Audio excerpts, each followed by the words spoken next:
Welcome back, willkommen. This is the Art Funshop. I'm Crazy Cory the cartoonist, and I got so much art fun that I could show you.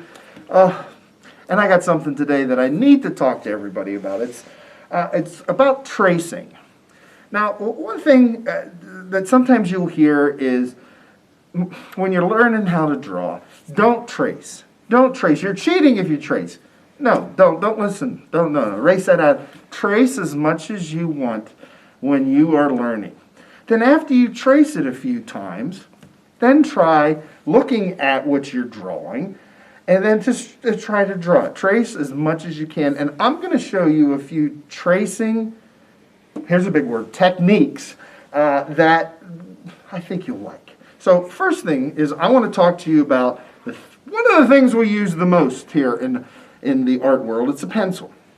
Now, come on over here a little closer. The pencils that you use in school, I'm going to set this down here, is called the number 2 pencil. But do you happen to see those 2 little letters there, HB? It doesn't stand for halfback, okay? It doesn't stand for anything, but I'm going to give you what I think it stands for. H for highlight, B for bold. Think about that. So that means if you're ever out and you're getting art pencils, now one thing about art pencils is they don't have erasers on because artists never make mistakes. But anywho, there's a 2H. So if there's an H at any time on a pencil, it means it's light lead. It's a light lead. So if you're one of those that pushes really hard on your paper and it's always dark and smeary, try an H pencil. 2H, then there'll be a 4H, a 6H. And of course, the higher up, the lighter. Now, if you press light a lot and you want something a little darker, might I suggest the B? Think of bold. So here, well, look at that. There's another HB, which is pretty much the equivalent of our humpback. It doesn't stand for that either. Okay, and then we have, here's a 4B. That would be dark, a very dark lead. And here's a 6B, which would be really, really dark. And I'm going to use these a little bit later to show you some tricks. And guess what? I left the William Shakespeare number letter out. It's 2B. We're not 2B. Very good. Yeah, very good. So let's look at some things to trace. I'm going to take one of the lessons we did in the past week or so. That was the collision art.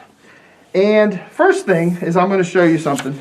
A lot of times, if you put your paper down and the table you're working on is darker, and then you put a piece of paper over top, it might be hard to see because of the dark background. A lot of times there's a wood, a dark brown. So what you do is you just take another white piece of paper, slip that behind, and voila, you can see our character a little bit better. One of the tricks you need to do with tracing is this great invention over here called tape. And you will see why taping and tracing are very important. Because how many times have you ever been tracing something and while you're tracing you bump the paper and then you're trying to forever line it back up. Try to get the right spot where you left off. So if you're tracing this way, there's our guy. And I'm using an HB. Here, I'll use a HB. Same thing. Because I'm one of those guys that I don't press too hard, nor do I press too light. So I like to use the HB a lot. Alright, there's our guy. And I can see him pretty okay. And I didn't move or jerk this around because I have it taped down. Now, there's a great invention out there that artists use called a light table. And a light table is a table like this with a piece of glass here. And underneath the glass is light. And the light shines up. And they're so expensive. But check this out. If you do this at home, find a window.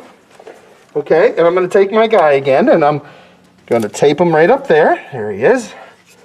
My self-portrait. And I'm going to take another piece of paper like I did before. This makes tracing so much easier, so much more fun, because I have my own light board now, and he's really going to come in a lot easier. I can see him so much better, so much clearer with the light in the background. Now, you can't do this at 10 o'clock at night unless you have a street light out there that's really bright. This is, see how much easier it is? And I have him taped down so he's not going to move all around. And then I can bring him up a little bit just to see how I'm doing, check on him. Oh, it's beautiful. So that's a tracing technique that I always like to do.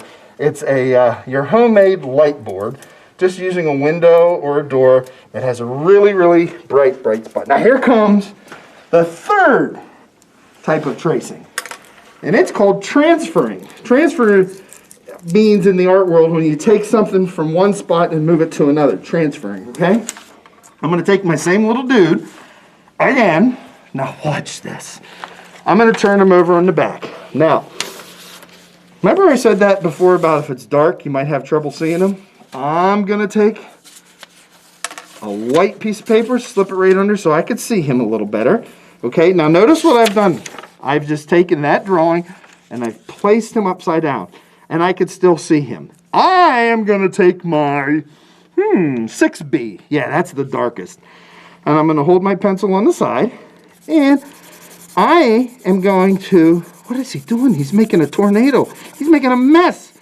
What in the world? I am just going to cover up this entire dude. Now, I don't know if you remember this from an earlier episode, but you can sharpen your pencil if you do this tornado technique while turning the pencil at the same time. I am actually sharpening my pencil, and I don't have to go into an electric sharpener, and it goes... Okay, so I've covered my whole dude up. And if I don't think I did, I'll just go up here and check. Look at that. He's all covered up from head to toe. All right, I'm going to come back down here. Now watch these. Again, this should be the happy tea. I should have a glass of tea today because we're tracing, we're transferring, and we're taping. All right, so I'm putting this baby down. I'm going to take this. There's our dude. Place it down. Tape him again. And make sure you go back and watch this episode again. Slow it down. Speed it up. Put it on pause. Now watch, it can be any pencil you want. All I'm going to do this time is draw right on the actual drawing. I am drawing right, oh, I can't even stay on my own line. Look at that. I am going to just draw over top.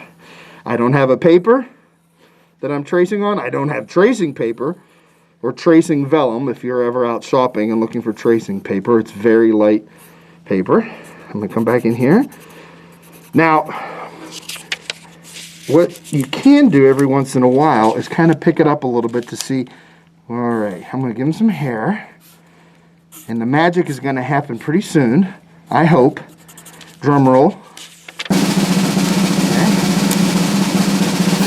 Can you see him? There he is. Now, if I used a 2H pencil to do all this shading in the back, it would have been too light of a lead. That nice, bold, dark one. And the nice thing is, I can hold him down and still look. Okay, I still have a couple more things I need to do. I got to get his... He was scared in this picture, so I got to put his sweat back up. There it is. And then I can come down and finish the rest. Because I drew over top of this guy. Now, the neat thing is, if you're doing a comic strip where the character's doing... Look, I can even change it a little bit. Watch this. I'm going to change his hands. Here we go. Holding on the flashlight. Hello! Oh, look at that. If I'm going to draw a cartoon comic strip where the same guy is in the same frame several times, I might go back and do it again on another thing. Look, because I did that so dark, I could go back a few times and draw this guy.